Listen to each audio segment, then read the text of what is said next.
Members, next on our agenda is Senate File 702, Senator Kiffmeyer.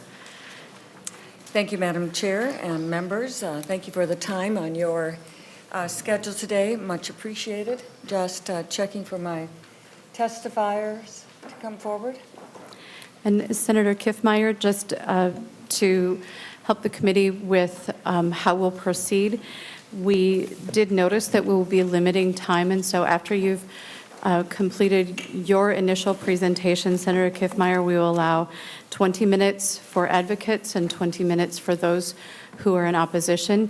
I'll remind those people who come forward to testify, you're not required to use the full 20 minutes, but you certainly have that time available. And members, with that, I'll ask Senator Kiffmeyer to move her bill. Thank you, Madam Chair. I move Senate File 702. Thank you, Madam Chair. Members, this bill is a very straightforward bill regarding the prohibition on the use of funding for state-sponsored health programs not be used for funding abortions except to the extent necessary for continued participation in a federal program. And so, Madam Chair, at this time, I have testifiers, and I'd like to make sure that they have the maximum amount of time, and I would introduce Ms. Rao, who will testify in support of the bill.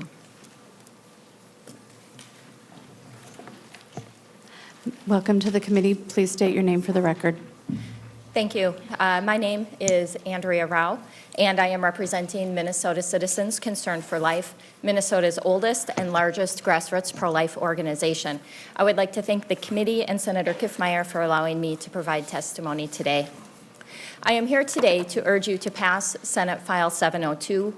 Senate File 702 would conform Minnesota's policy on taxpayer-funded abortion with the federal government by reinstating a ban on the practice of providing free abortions to women on the state's Medicaid program, medical assistance.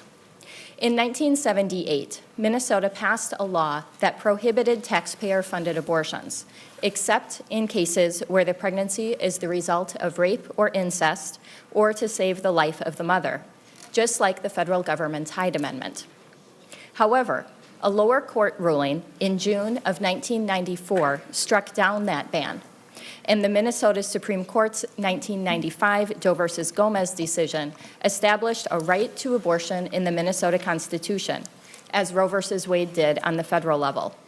However, the Gomez decision goes even further by requiring that Minnesota taxpayers be forced to pay for abortions, one of the nation's most extreme state policies regarding abortion. As a result, more than 40% of all abortions performed in Minnesota are now paid for with tax dollars. From the time of the court decisions until the end of 2014, taxpayers spent more than $22 million on more than 73,000 abortions. But even more concerning to me than these numbers is that while the number of abortions in Minnesota has dropped substantially in recent years, the percentage of taxpayer-funded abortions in Minnesota has been increasing. This means that the children of poor women are being aborted at a much higher rate than among families who are more financially stable. We know from women that when they feel supported, they are much more likely to choose life for their children. But we cannot deny that a huge disparity exists in Minnesota. When a woman finds herself pregnant, if she is on MA, she is much more likely to abort her child than if she isn't on MA. Today, approximately 40% of all abortions are paid for by MA, while only about 20% of Minnesotans are covered by the program. After researching and talking with insurance insiders, it is our understanding that many, if not most, insurance plans sold on the individual market in Minnesota do not cover abortion services, except with the same exceptions covered under this bill, namely to save the life of the mother and in cases where the pregnancy is due to rape or incest. Thus, this legislation is not seeking to and does not discriminate against poor women. Rather, the bill puts women of less financial means on the same footing as others. It removes a perceived incentive to abort their children. The reality is that our current system of using taxpayer funds to abort the children of poor women leads to the false notion that having an abortion will somehow make their lives better.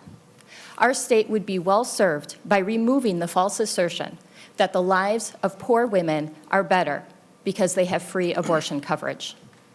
The issue being examined by the committee today is not whether abortion should be legal or illegal, as this bill does not seek to outlaw the procedure. It does, however, return the issue of whether or not taxpayers of this state should be forced to fund a practice which the majority oppose to the policymakers of this state, where the decision is rightly decided. Polling has consistently shown that most people do not support taxpayer-funded abortion. For example, a 2015 poll found that 68% of Americans oppose taxpayer funding of abortion. And this includes 69% of women and 71% of millennials. Unless we wish to force Minnesota citizens to continue to fund an act which they do not support and which doesn't further the public good, and do so at a rate of more than 10 times every day, weekends included, we should all be supporting this common sense legislation that protects and respects our fellow citizens. On behalf of MCCL and our grassroots supporters across this great state, I urge you to support Senate File 702. Thank you for your time today. Thank you, Ms. Rao. And Senator Kiffmeyer, your next testifier. Madam Chair and members, I have with me here today Jason Adkins with the Minnesota Catholic Conference to give testimony. Welcome to the committee. Please state your name for the record. Madam Chair and members of the committee, my name is Jason Adkins, and I'm the Executive Director and General Counsel of the Minnesota Catholic Conference, which is the public policy voice of the Catholic Church in Minnesota, and I'm here today in support of Senator Kiffmeyer's bill, Senate File 702. In my testimony today, I want to highlight the story of Nathan John. You may have heard about Nathan John. He is the little boy who was left inside the Cathedral of St. Paul after the 5:15 Mass on January 4th, a very cold afternoon, you may recall. The story of the finding of Nathan John gained significant local and national attention. The interest in Nathan John highlights the reality that every single life matters and everyone has a story, even if it's not the subject of the TV news. Nathan's story resulted in an absolute deluge of requests to the cathedral's rector, Father John Ubel, to adopt this baby from both generous families and from some anguished couples unable to have children of their own. Nathan's story highlights two realities that make taxpayer funding of abortion so tragic. First, that taxpayer funding of abortion is unnecessary. In fact, according to the U.S. Department of Health and Human Services, in 2002, around 2.6 million American women were trying to adopt children, which is far more than the number of abortions that occur in the United States every year. And second, abortion ends the life of a child who, under different circumstances, would warm the hearts of many who hear her story, and who has no shortage of families willing to lovingly raise her. As we as a state consider whether to continue spending $1 million per year on abortion assistance, here are some figures to ponder in light of what we just heard about the enormous number of requests to adopt Nathan John. In 1971, almost 90,000 American newborns were placed for adoption. In 2007, just 18,000 domestic newborn non-relative adoptions were registered. The percentage of infants given up for adoption has declined from 9% of those born before 1973 to just 1% of those born between 1996 and 2002. That is a significant drop. So why has the adoption option become the forgotten option? It is certainly the case that the decline in adoption numbers are due in part to the availability of abortion. In the past decade, abortions outnumber adoptions by a 12-to-1 ratio. And if one removes the older children from the equation and focus on newborns only, that ratio is far greater than that. Still, as Nathan's story illustrates, the interest in newborn adoption remains substantial. Although the reasons for choosing abortion may be diverse, what we do know from the data is that in many instances, the opportunity to receive support makes a big difference in choosing to carry a child to term. For example, data in one study from 1,160 pregnancy resource centers shows that after receiving help from a pregnancy center, 8 out of 10 women chose to carry their baby to term. And even if we assume that more significant financial reasons preclude some women from either bringing a child to term or raising the child, we know there are other ways to address that problem, such as increasing the cash grant in the Minnesota Family Investment Program or increasing the working family credit. The bottom line is that the almost $1 million spent on taxpayer-funded abortions is better spent on assisting women who in difficult financial circumstances would choose adoption for their baby, increasing positive alternatives grants, or putting the money in programs that can address some of the main reasons why women choose abortion other than the inconvenience of a pregnancy. The story of Nathan John is an important reminder that taxpayer money is best spent to help women in need bring their child to term and provide adoption opportunities to the many people who seek them. The Catholic community, for its part, and the vast array of services, resource centers, and organizations in which Catholics volunteer and play a leading role, stands ready to assist women in unplanned pregnancies and generously embrace children in need of new homes. Let's choose life. Thanks for your consideration. Thank you, Senator Kiffmeyer. And members, I think I'll reserve questions for the end so that we make sure that the members of the public who've come have an opportunity to present. And so thank you, Ms. Rao, Mr. Adkins. Yes, Senator Hayden. So what if we have questions of the testifier? Are they going to I would hang ask that they around? return to the table at that time. Okay, I just but we wanted to want to make make sure sure they- that we're being even-handed in our Yeah, I just treatment. wanted to see if they Thank you, make sure Senator they didn't Hayden. leave. Okay. Thank you. And Ms. Andrea Ledger and Ms. Karen Law. We have 2 seats at the table, and then we'll have Dr. Leslie Yeager as well.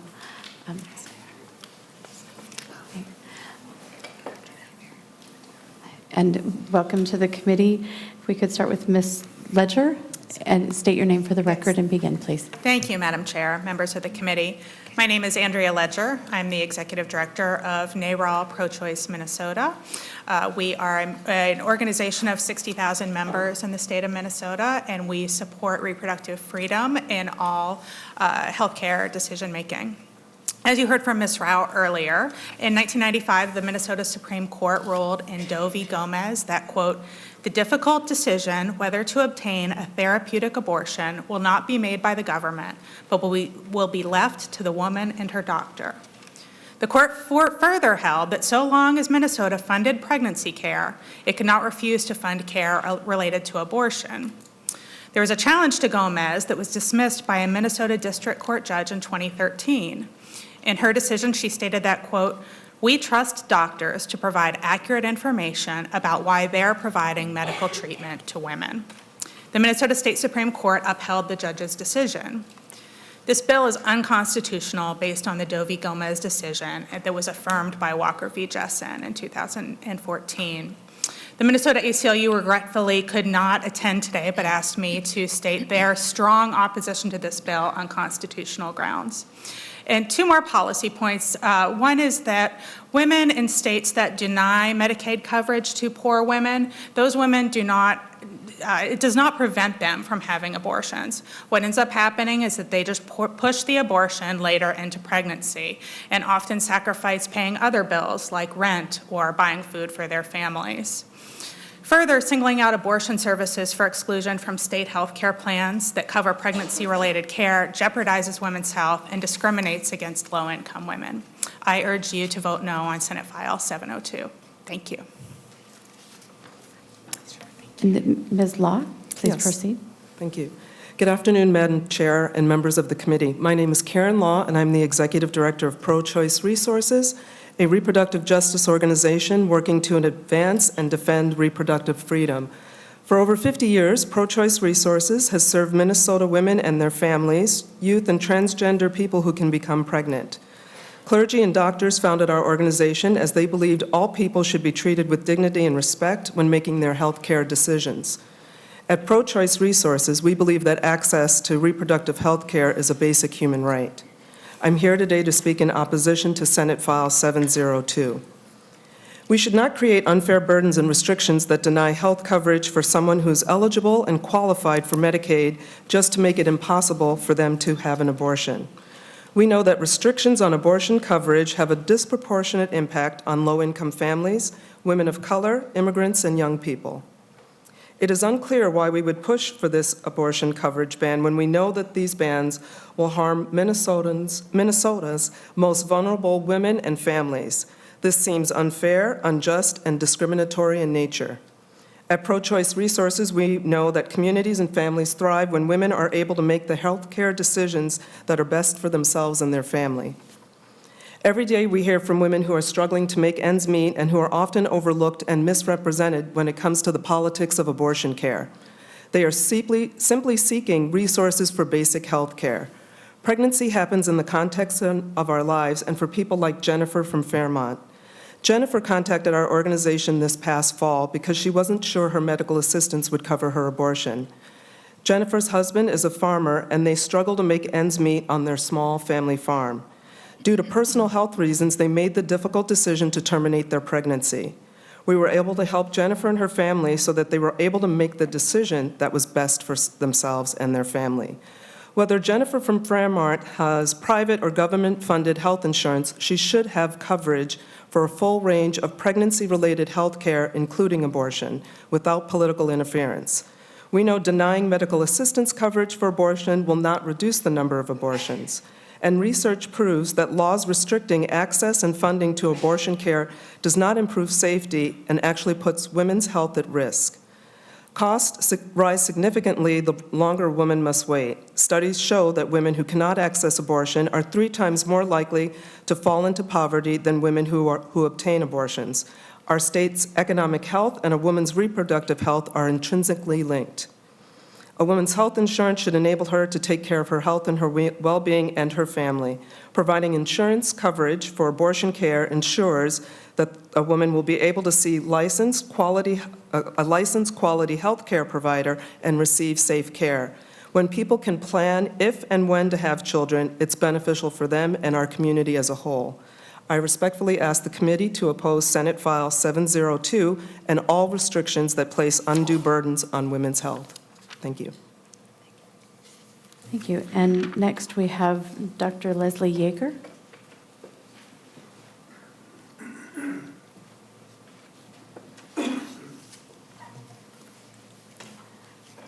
Dr. Yeager, welcome to the committee. Please state your name for the record.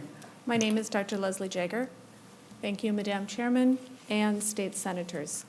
Unlike many of you, this is what I do on a daily basis. I take care of these patients, I meet with these patients, and I have to go over a difficult decision that they have to make. I will tell you, in my job for the past 25 years, working in the northwest quadrant of the Twin Cities and working with women from North Minneapolis, these are difficult decisions. They're not decisions that are made lightly. Having the ability of some extra money to pay for these services when these women don't have enough money to care for their other children is vital for them to be able to make this decision. If they need to parent one more child, in addition to the children they already have, usually as a single parent without another human being to help them out, it means that the children that they already have in their family are not going to be cared for very well, either emotionally or physically.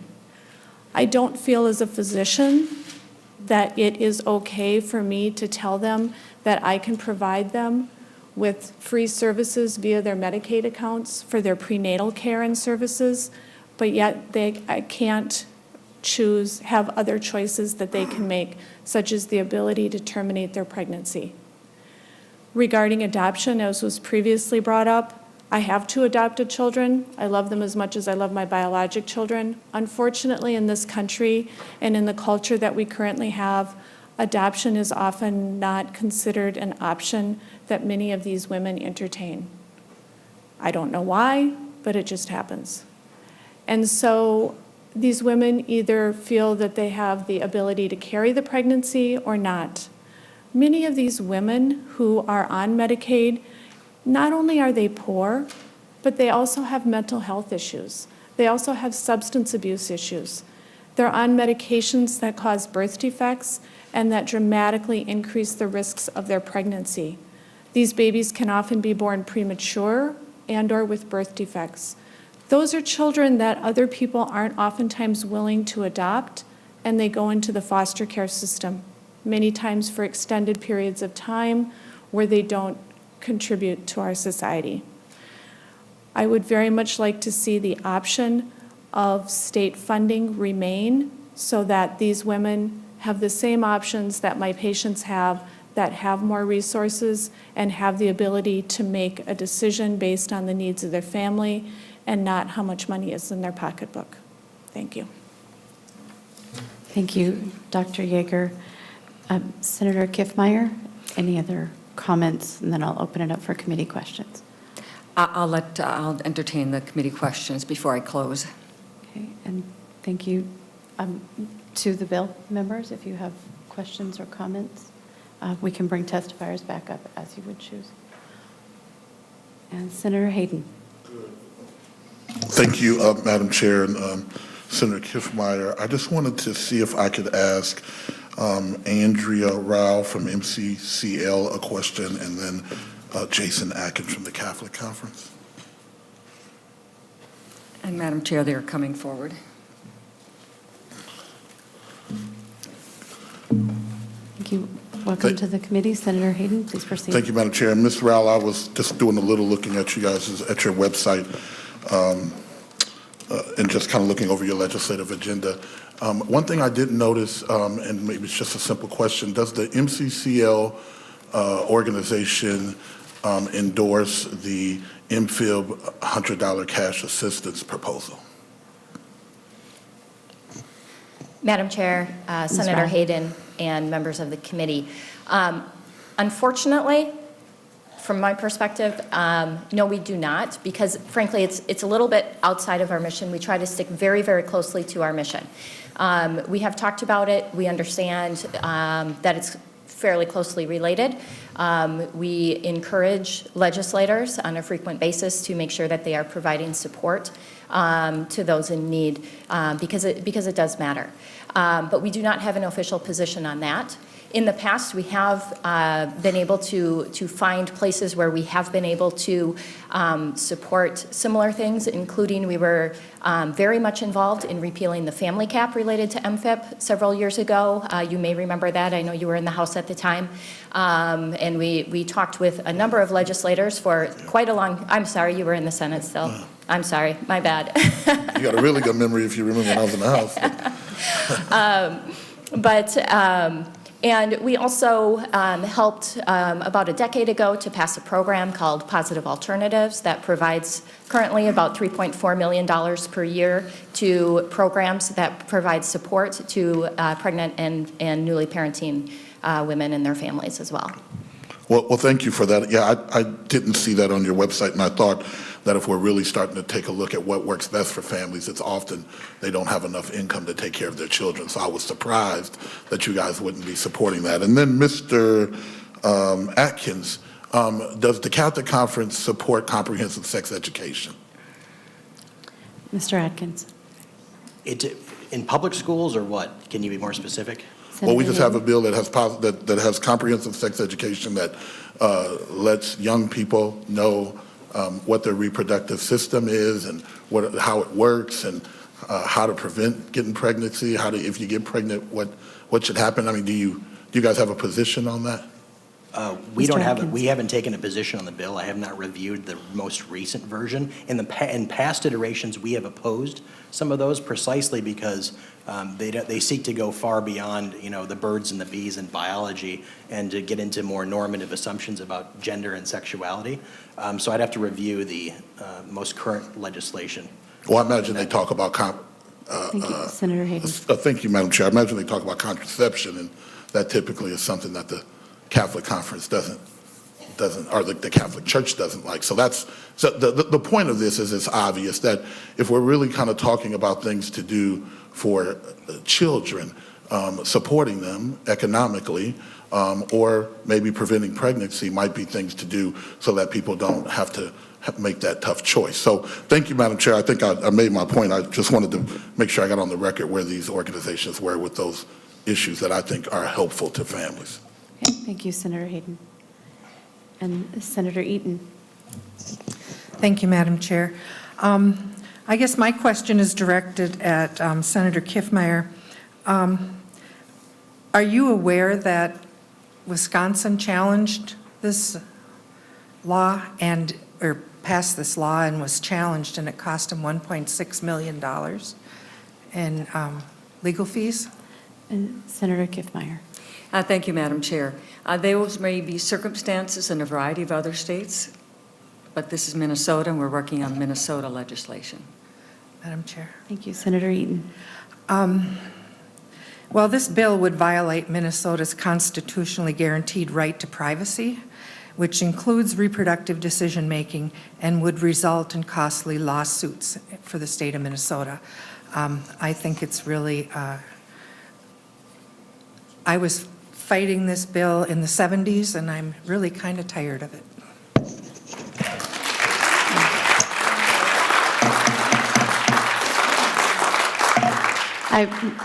In the Senate, we generally refrain from effusive responses to any point of view during the committee process. So if you could hold your applause until at the end, we would appreciate it. Thank you. Okay, and I'm being directed, it's not at all. Madam Chair. Thank you, Senator Kiffmeyer. Thank you. I think also the issue of this bill is the funding aspect. Thank you, Senator Kiffmeyer. And Senator Laurie. Thank you, Madam Chair. And I have a question, I guess, for Senator Kiffmeyer. We have one of our first opportunities to review a fiscal note in this committee, which is kind of nice. It's a big job for this committee. And Madam I Chair, see that was this done has... special for Senator Laurie. Come again, Senator Kiffmeyer? It was done special for Senator Laurie. Good. Well, these are, well, this one has been drafted many, many times. So I think it was a little less challenging than some. And, you know, it has zero cost. And, you know, I'm assuming you've been through that. Maybe you can explain to us why it has zero cost, Senator Kiffmeyer. Senator Kiffmeyer. Well, Madam Chair and Senator Laurie, the assumptions are here within the fiscal note itself. And so it has those areas that are in here. I think that these are consistent reports that you said have been reviewed before. So, But I think you may have another question, Senator Laurie, or an answer that you wish to. So, Madam Chair, maybe I'll help out a little bit here and jump to the point where this is really an exercise in futility. It is on page 4 at the bottom, it starts, it is likely but not certain that the state would be enjoined by the courts from implementing the language in this proposal. Therefore, this fiscal note assumes no fiscal impact from this proposal. This is not constitutional under Minnesota's you know, longstanding interpretation. You know, I have to take note that we have a big job ahead of us setting the state's budget. You know, we continually are faced with additional material from DC about what they're planning on doing with our Medicaid budget that has implications significantly north of $2 billion a year to the state of Minnesota. And we need to get to the business of setting a budget for the state of Minnesota. And this is, you know, quite frankly, an unnecessary diversion from the really, not that it's not an important issue, but it's just not within the framework of our constitutional underpinnings. And it's not going to do anything. That's why it has no fiscal cost, because the court is going to enjoin it and uphold the 1995 Gomez decision that was just upheld in 2014 and relitigated. This is something that we've been over and over. And I guess I too need to, you know, our last testifier in opposition to the bill mentioned, it's hard to listen to the it being referenced as the forgotten option of adoption. As an adoptive parent myself, adoption is never forgotten.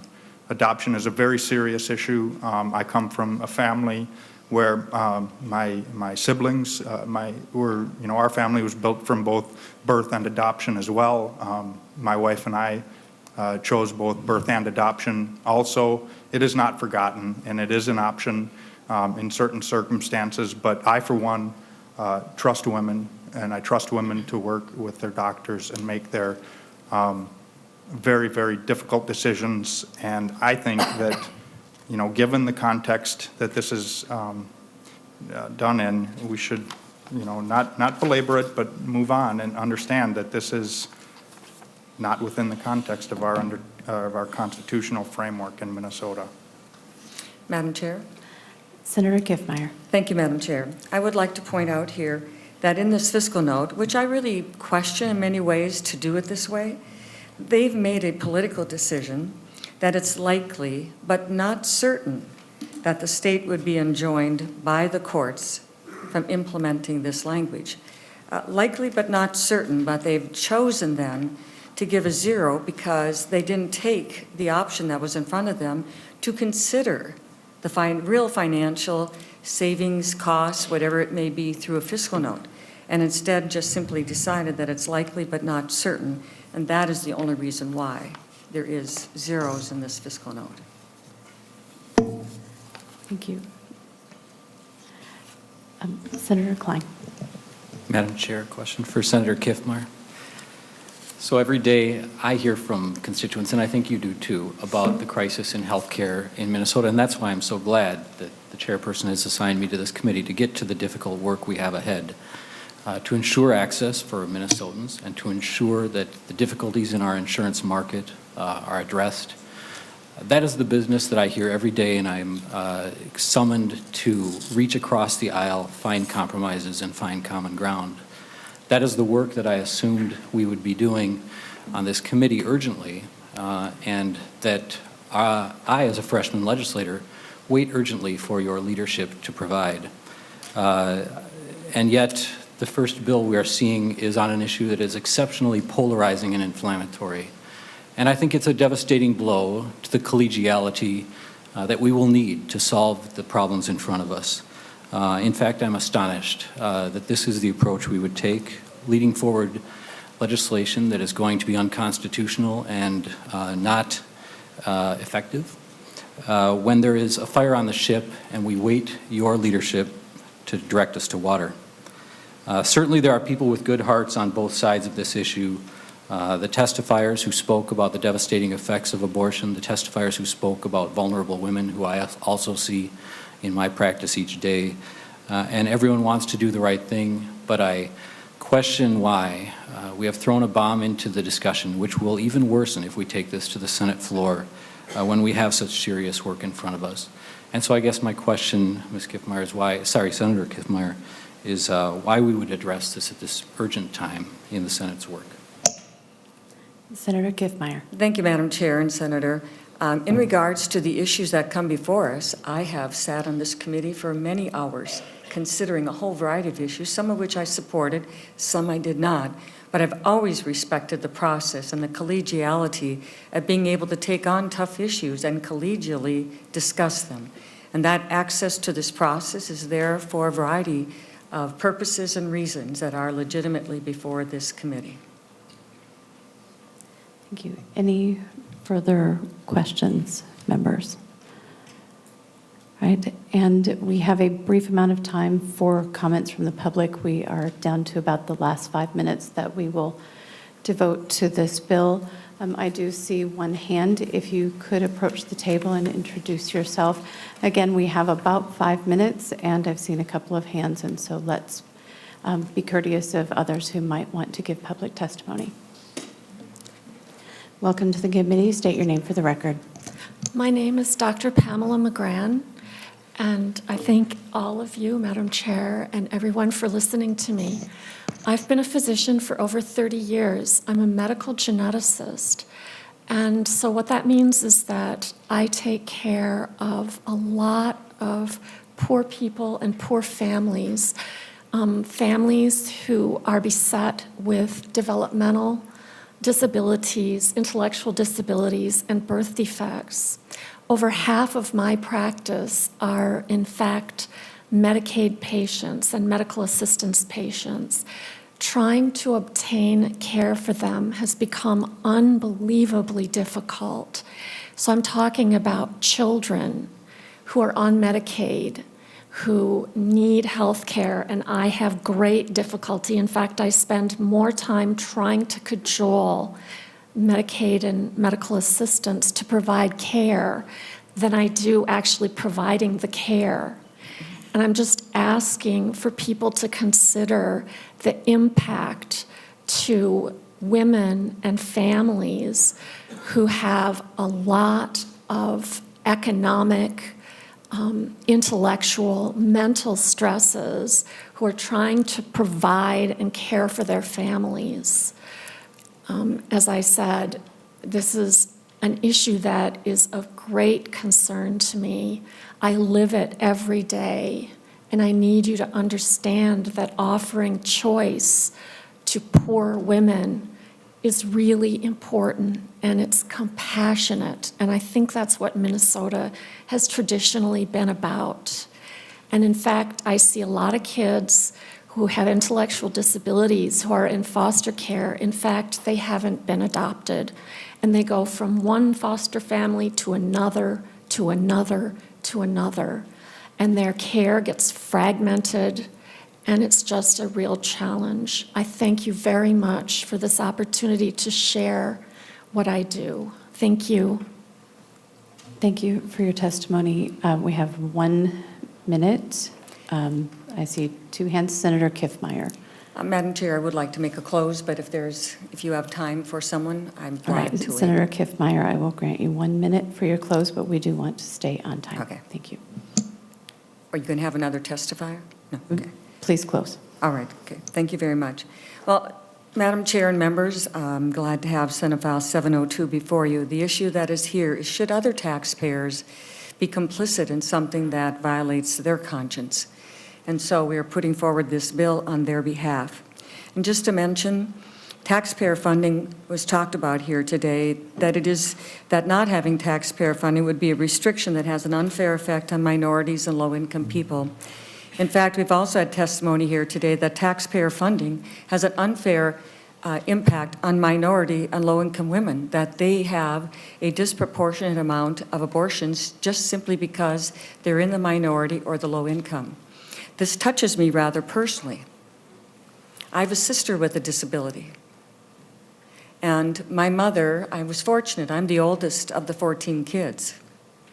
As my mother said at one time, which one do you think isn't worth giving life to? And the values that they had and that they made in a large family, and we were low income. And so the values that I ascribe is that all children are worthy of life, and that we as society do our best to take care of all of them in whatever way possible. So, Madam Chair, I ask for your support in regards to Senate File 702. Please, if you remember, I asked that everyone hold your demonstrations of support, and that applies to everyone in the room. Senator Kiffmeyer, would you move your bill, please, to be recommended to pass and sent to judiciary? So moved, Madam Chair. All those in favor say aye. Aye. Opposed? No. The motion prevails. Senate File 702 is referred to judiciary. Thank you, Senator Kiffmeyer. Next on our agenda, Senate File 704, Senator Fischbach. And again, we'll abide by the 20 minutes for and 20 minutes against. Any time that is not used will be available for committee questions and comments from the public. Thank you, Ms. Rao, for coming forward. I have you first on my list as Senator Fischbach. Would you move your bill, please? I would move Senate File 704 be passed to, recommended to pass and pass to judiciary. Judiciary, thank you. And Madam Chair, would you prefer that I go through the bill and explain it? It's a little longer than Senator Kiffmeyer's bill, so if it would be helpful, I can go through the sections and quickly explain it. Please explain your bill, Senator Kiffmeyer. Well, Senator Fischbach will do it, but that's... I'm sorry, Senator Kiffmeyer, please explain your bill. Now I've got the giggle. Madam Chair, 704, Subdivision 1, what this does is it's going to provide licensure for certain facilities, and Subdivision 1 will provide for the licensure, the license that would be required for the facilities that were, where 10 or more abortions are performed in a year. The Subdivision B there is who may bring the action against the facility if necessary. Subdivision 2 on page 2 is going to discuss the inspections and provides that there would be no more than 2 times a year be inspected. Subdivision 3 provides for a $3,712 license fee, and that is the same as other surgical centers in the state, so that's where that number comes from. Subdivision 4 is going to be the provisions if there's a suspension, revocation, or non-renewal for the license. That's where the provisions are there, and the Subdivision 5 is going to be where the hearing information regarding the hearing is. Subdivision 6 is a severability clause, and finally, Section 2 on page 3 is going to be the appropriation that's reflected in the fiscal note that you have available to you. And members, I believe this is a common sense bill. This is licensing and regulation for that will provide for licensing and inspection of these clinics, similar to what we already do for surgical centers and surgical clinics. So hopefully you will be able to support the bill, this common sense regulation bill. Thank you. Thank you, Senator Kiffmeyer. And Ms. Rao, please state your name for the record. Thank you, Chair Benson and members of the committee. Again, my name is Andrea Rao, and I am, again, representing MCCL, Minnesota Citizens Concerned for Life. I would like to also urge the committee to pass Senate File 704, which requires that Minnesota abortion facilities be licensed and inspected by the state. More than 40 years ago, the United States Supreme Court handed down the Roe v. Wade decision, legalizing abortion through all 9 months of pregnancy for any reason. Supporters of the decision were pleased that women would no longer have to engage in unsanitary, illegal, and unsafe abortions. So I ask the committee today, how is it that not that long ago, a grand jury report regarding a Pennsylvania abortion facility, the doctor who ran it, and several of his staff was able to stun our nation, pro-life and pro-choice alike, by shedding light on the unsanitary, illegal, and unsafe abortions that were happening at a clinic there. Dr. Gosnell, who ran this facility, and others were found guilty of a variety of charges and were sent to prison. I will spare the committee details on exactly how Gosnell killed viable babies accidentally born alive, but I will share with you that the district attorney in Philadelphia referred to the clinic as, quote, decrepit and unsanitary, unstaffed entirely with unlicensed personnel. According to the United States Supreme Court, quote, Gosnell's deplorable crimes could escape detection only because his facility went uninspected for more than 15 years. Pennsylvania had a law requiring inspection of abortion facilities, but for political reasons, the inspections didn't happen. Now keep in mind, Minnesota currently doesn't even have an inspection requirement for abortion facilities. Within the last 2 weeks, a pair of news reports centered on different industries highlighted a lack of state inspections as leading to significant problems. First, a Carrie Levin story focused on uninspected nail salons and a woman who lost 4 fingernails. When an inspection was finally done in the nail salon, 28 violations were found, including half the staff being unlicensed. A few days later, Rachel Stassenberger of the Pioneer Press published a story on the lack of investigations into complaints at nursing homes. I'm guessing many of you are well aware of this issue, as it has also been the focus of committee hearings. According to the MDH budget request on this issue, thousands of complaints are not investigated, so maltreatment continues, and less severe issues may escalate to more serious harm. When looking at abortion facilities, it is important to note that most patients won't even bother to file a complaint to be followed up on, even if they have significant concerns with something that happened at an abortion facility. We know this anecdotally. Think how long Gosnell's clinic operated before shutting down. And intuitively, unlike patients who go to a clinic that have an ongoing relationship with the facility and the medical staff there, but very much like others who receive care at an outpatient surgical center, abortion facility patients typically have a one-day relationship with the facility. They go for their procedure, and they don't plan to go back. This in itself is a reason why many abortion patients are less likely to report a problem with the facility. But when you add to the fact that women who have abortions typically tell few people and don't want others to know, you end up with a scenario where women are very unlikely to report problems. This is a key reason why we need inspections, along with basic licensing requirements. The women of Minnesota deserve the assurance that they will never walk into a facility that has the unsanitary, illegal, and unsafe conditions that were found at the facility in Pennsylvania. That assurance isn't guaranteed under our current laws. But it can be provided through common sense licensing and inspection standards for abortion facilities that provide 10 or more abortions per month. That would currently include just 5 facilities in Minnesota. The legislation before you today would merely require such facilities to be inspected by the state and subject to the outpatient surgical center licensure requirements. On behalf of MCCL's many grassroots supporters, I urge the committee to support Senate File 704. Thank you. Thank you, Ms. Rao. And we do have Andrea Ledger and Dr. Leslie Jager again to present comments in opposition to the bill.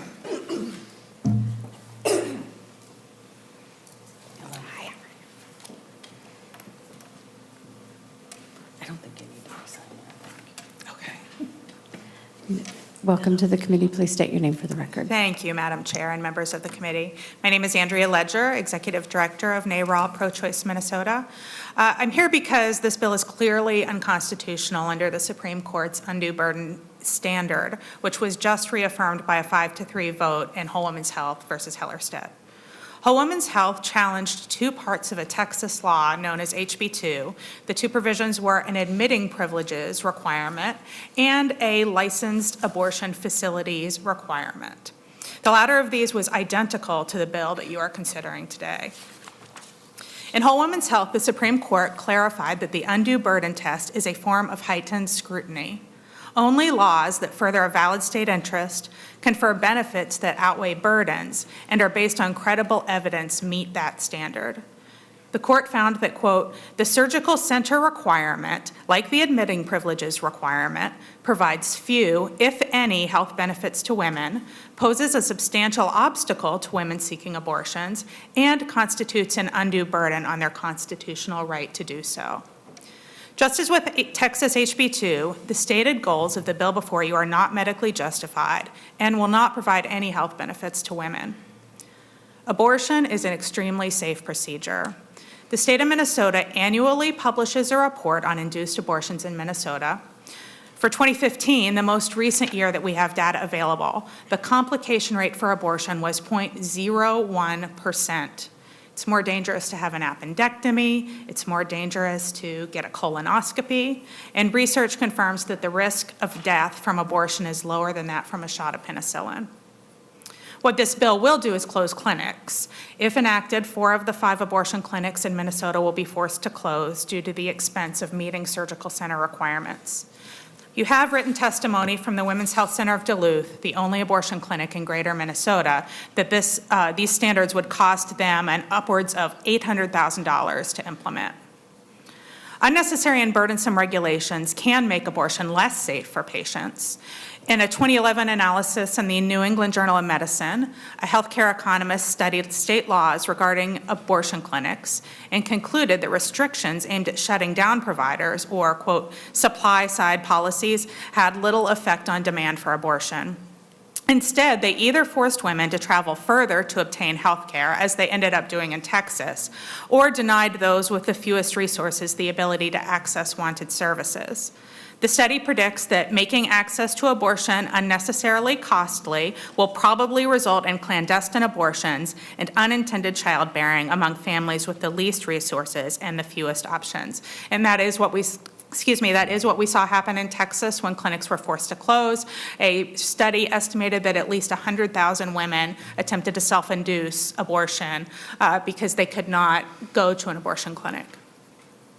In at least 8 states around the country, courts have used the whole woman's health decision to block abortion restrictions, and state advocates and health departments have used the decision to repeal regulations that conflict with the legal standard. States have spent millions defending against unconstitutional restrictions on abortions, both in their own legal fees and in judgments to pay the law's challengers' legal fees.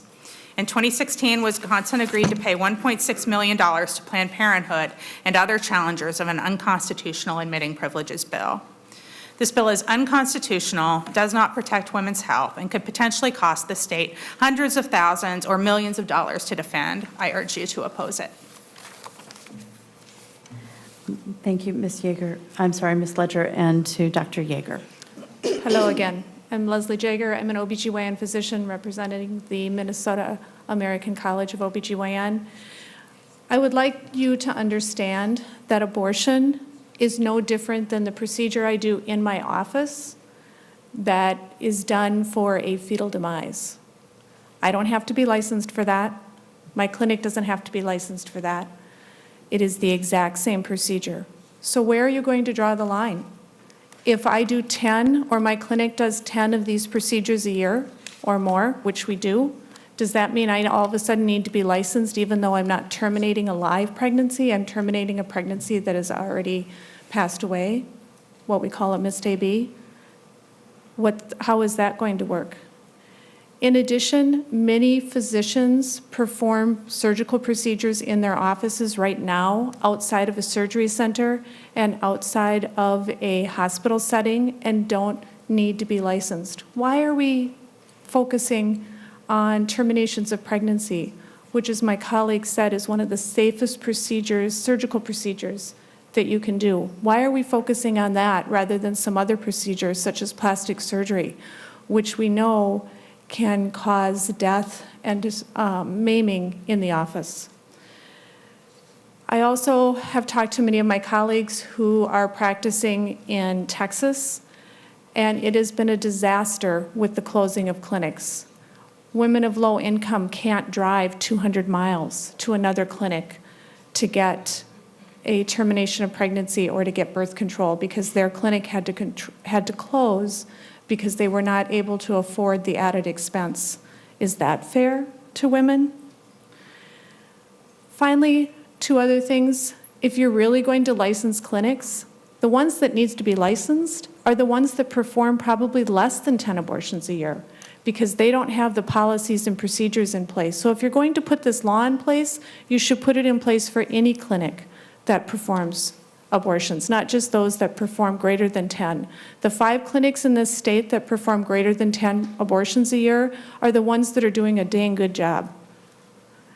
Lastly, I'd like to inform you of what happens when we restrict access to abortions. I work in Haiti as part of medical mission work on a regular basis. Abortions are illegal in Haiti. Women still get them. And when they get them, they're dangerous. I've been there and had to operate on women when they've almost lost their life from an abortion that was performed by someone who was not qualified to do the procedure. We can't turn this country into that. Thank you. Senator Fischbach. Madam Chair, are there other testifiers? I do not have other testifiers on my, let me check. We do have the Department of Health would like to come up and contribute. Because, Madam Chair, I would like to comment on the Texas case that was mentioned. And my understanding, and I think that I would like to call Ms. Rao back at some point to make sure that I am explaining it clearly, but my understanding of that case was, first of all, I think that it was mentioned there was no admitting privileges at all. There's not admitting privileges in our bill, and that was part of that case. And then second, I think there was differences in the reason, part of the reason that the Texas law was found unconstitutional is because there was issues with the exceptions that were made for surgical centers that weren't made for the abortion clinics. And so I would like to make sure that we clarify that, because I think there was some differences that are not included in our law that might have been implied that they would be found unconstitutional for those reasons. Okay, So I'd thank like you, to make Senator Fischbach. We'll ask Mr. Pollack to address the department's concerns and comments about this bill, and then we'll ask Ms. Thank Rao you. to return. Thank you, Madam Chair. Dan Pollack, Deputy Commissioner for the Department of Health. Appreciate the opportunity to testify on Senate File 704. I always want to recognize that this bill does have bipartisan support, and we appreciate that legislators on both sides of this debate are focused on best protecting the health and safety of patients. As you know, MDH works to achieve health equity in Minnesota so that all communities are thriving and all people have what they need to be healthy. We ensure that safe conditions exist in 4,800 healthcare facilities, and we try to provide a timely response to the 24,000 maltreatment allegations that we receive annually that was alluded to earlier. Obviously, there's a separate budget proposal addressing that issue. Senate File 704 would apply our existing state rules for regulation and licensure of ambulatory surgical centers to just 5 outpatient clinics based on the number of abortions provided. 1,250 other clinics that are similarly situated that don't provide that level of abortion services would not be regulated, and there would be none of those safety standards applied to them. You may be interested to know that Minnesota statute, section 145.416, already directs the Department of Health to license and regulate facilities providing abortion services, current law. We are unable to operationalize that section. We are under permanent injunction for any rulemaking related to that section of law due to federal district court rulings that came down in the 70s that were upheld by the 8th Circuit.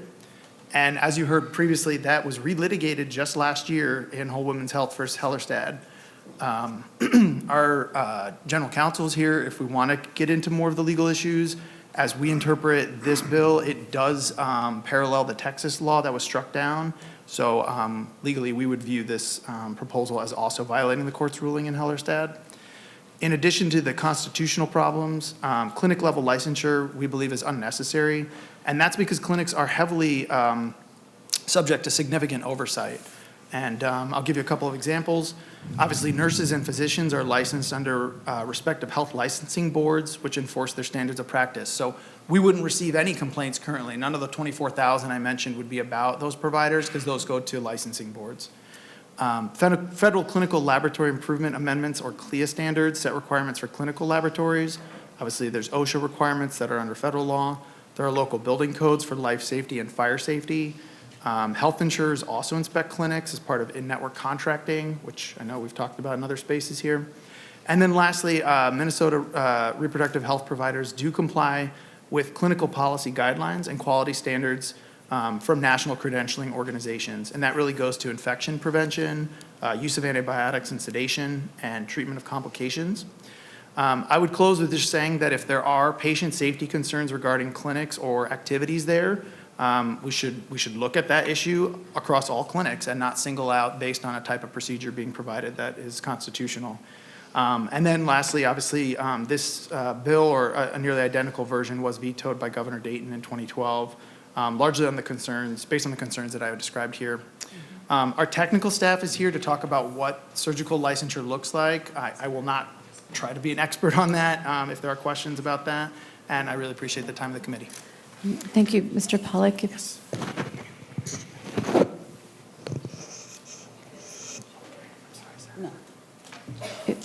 Mr.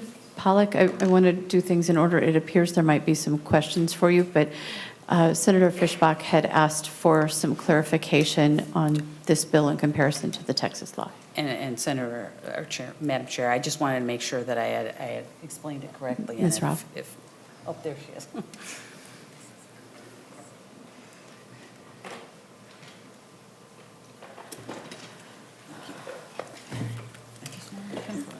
Welcome to the committee, Ms. Rao. Return, Ms. Rao.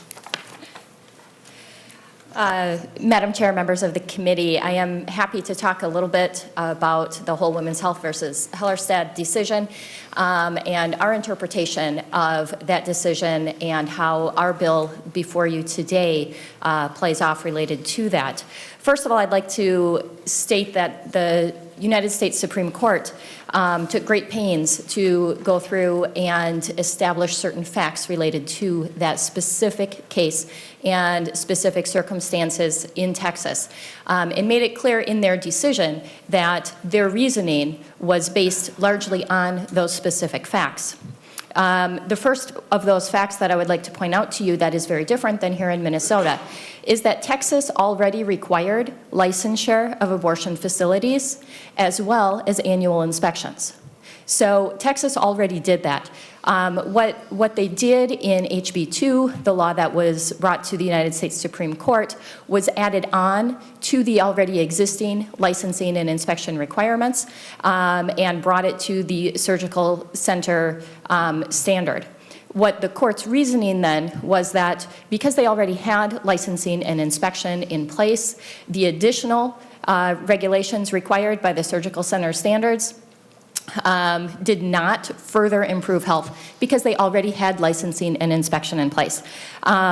Quote, women will not obtain better care or experience more frequent positive outcomes at an ambulatory surgical center as compared to a previously licensed facility. That was important to the court, that those facilities were already licensed. The second aspect that I would like to highlight about that court decision was that the one relating to creating an undue burden, which is what the court ultimately ruled. And they ruled that it was creating an undue burden because a number of facilities were going to be closing under that, under HB 2. But there are, again, a couple of differences. One is that Minnesota, our proposal here, does not include admitting privileges, which is part of the problem for a number of the facilities in Texas. Additionally, as Senator Fischbach referred to previously, HB 2 in Texas prohibited any waivers for different kinds of exemptions from the law, as had previously been allowed for approximately 2/3 of other facilities in Texas. And so they were treating those facilities very different. In Minnesota, actually, our outpatient surgical center statute does allow for waivers, quote, if quote, deficiencies do not constitute an unacceptable compromise in patient treatment and safety and cause unusual hardship, then waivers are allowed. So I can't speak for sure on how the Department of Health would rule in looking at the various facilities that we are proposing to be regulated, but we do allow for those waivers that were very important to the court in their decision in Whole Women's Health versus Hellerstedt. Thank you. Anything else, Senator Fischbach? Madam Chair, I think that answered the concerns. Thank you. And Mr. Pollack, in reviewing the fiscal note, I'm going to need a little bit of help. Senator Fischbach indicated that the annual licensing fee was the same as for the ambulatory surgical center. Is that accurate, Mr. Pollack? Madam Chair, yeah, I think, and I have fiscal staff here to get into the fiscal note issues. I think Senator Fischbach is correct that that is the fee set and rule. I think the fiscal note has to do with certain assumptions about the level of activity related to this regulatory work that would depart from some of the other surgical practices. So we're trying to estimate the activity cost to the SGSR. And Mr. Pollack, could you please explain how this would be different than an ambulatory surgical center, because you're telling us that that fee is not sufficient per facility. And so I guess I'd need to understand what you'd have to do differently versus an ambulatory surgical center. I believe it lays out the assumptions, Madam Chair, on page 5 of the fiscal note. And we're assuming certain activities that are more intensive for these, not necessarily in terms of the number of complaints, but potentially Office of Administrative Hearing reviews, and other related inspections and regulatory reviews. Senator Fischbach, have you had time to review some of these additional activities? I guess I am a little concerned about the additional activities not being able to be articulated and yet being put into a fiscal note. Yeah, and Madam Chair, I would tend to agree with you. I think that what they're talking about is they're projecting that there will be one appeal hearing, and they're, the $20,000, I think that's where they're getting it. So they are making assumptions that there's going to be all kinds of hearings and things going on, or there's going to be hearings going on that, and upping those numbers because of that. Thank you. Senator Fischbach, how would you like to handle the discrepancy between the licensing fee and the fiscal note? Madam Chair, well, we have, I will say this, we have the numbers in, I mean, we applied for, applied the $32,000 that the department had said was necessary in the fiscal note. But if you feel that it's unnecessary, if you don't, I mean, I guess I'm looking to you for guidance on how you would want to deal with that. I mean, generally, if, you know, with the $32,000 in the fiscal note, you have to account for it in your legislation. So if you, Madam Chair, have other ideas of how you would like to deal with that. No, I will be happy to record the amount from the fiscal note on the spreadsheet going forward. I just wanted the opportunity to talk about additional activities that the department is ascribing to these facilities versus an ambulatory And Madam surgical Chair, center. it does have to go to judiciary, and we can take some time and take a closer look at it I think it goes judiciary and then the floor, so we will take a closer look if need be. And I believe, and not to contradict the author, but I think we might have to make an additional trip through finance. I'm sorry, you're correct. Okay. I was just, you didn't contradict, I just missed, I missed that one. appreciate that, Senator Fischbach. And so if I could now to the committee, we have approximately 11 minutes of committee time remaining, and I'd appreciate questions from the committee. Senator Hayden. Oh, I'm sorry, Senator Eaton. Thank you, Madam Chair. I'm not an attorney, but I have been assured that the Whole Women's Health versus Hellerstedt would apply to this bill. This bill would close 4 of our 5 abortion clinics, including the only rural one in Minnesota, and that would certainly cause a hardship. The bill is opposed by the Minnesota Medical Association and the American Congress of Obstetricians and Gynecologists. And I find it really hard to believe that we're spending this time on this when we have a myriad of healthcare crises. We've just spent over $300 million subsidizing insurance for a collapsing individual insurance market, and I've not heard any solutions for that. So I've opposed this bill.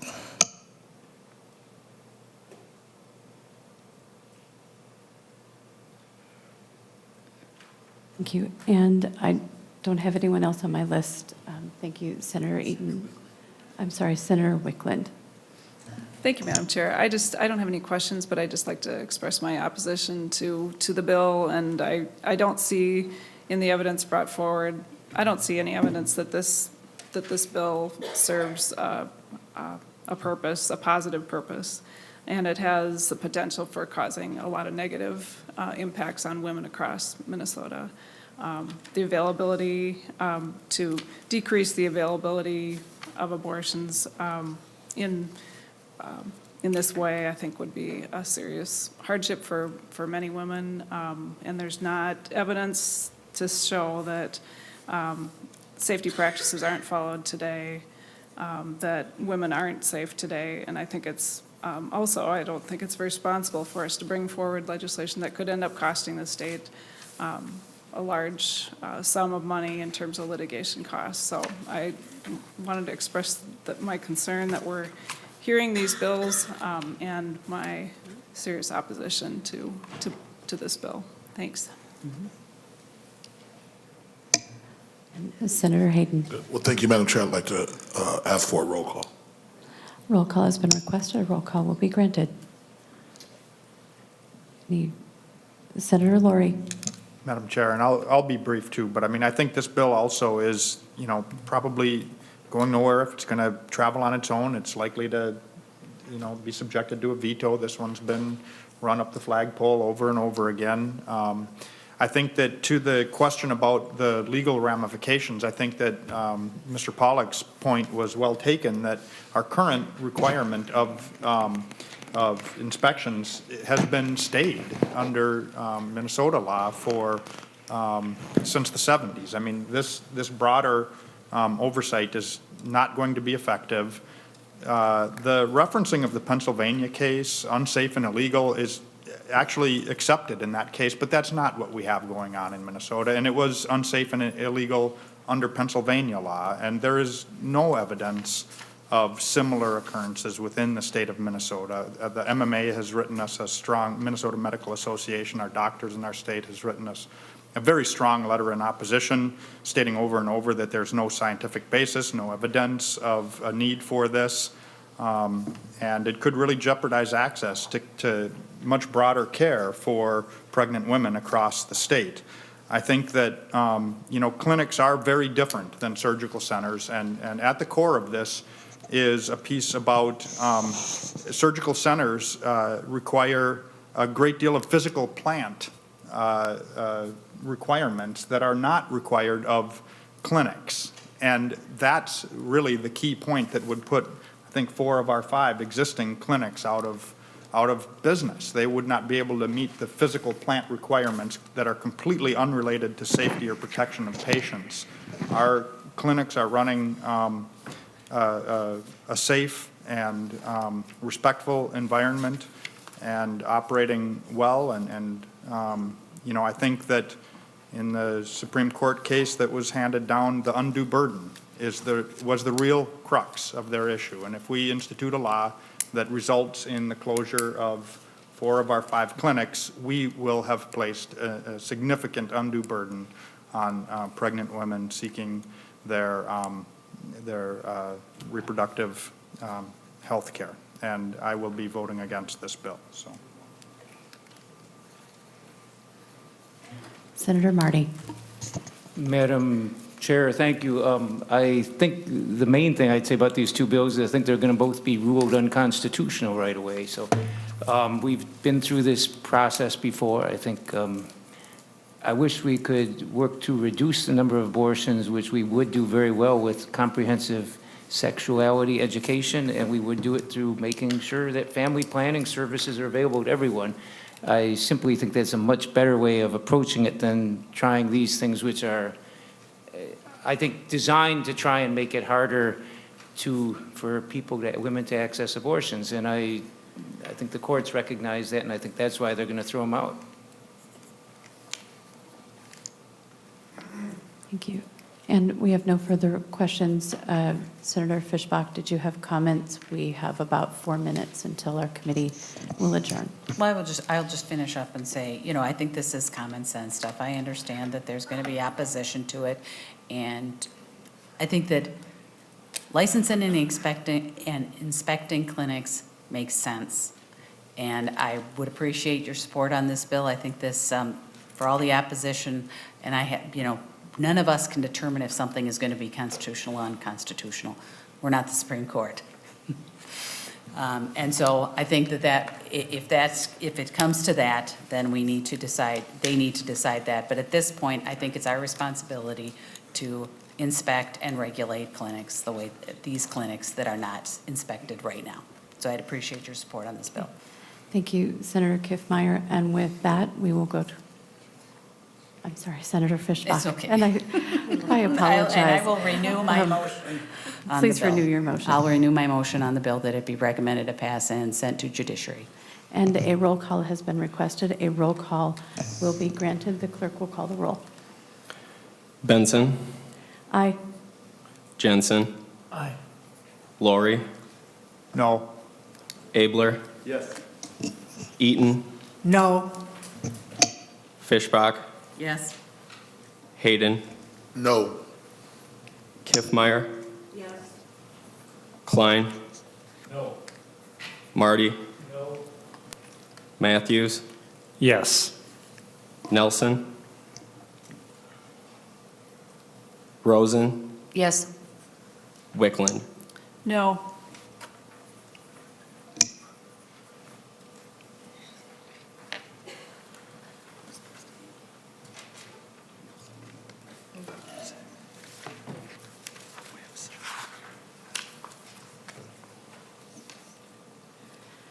There being 7 aye votes and 5 no votes, the motion does prevail and is moved to judiciary.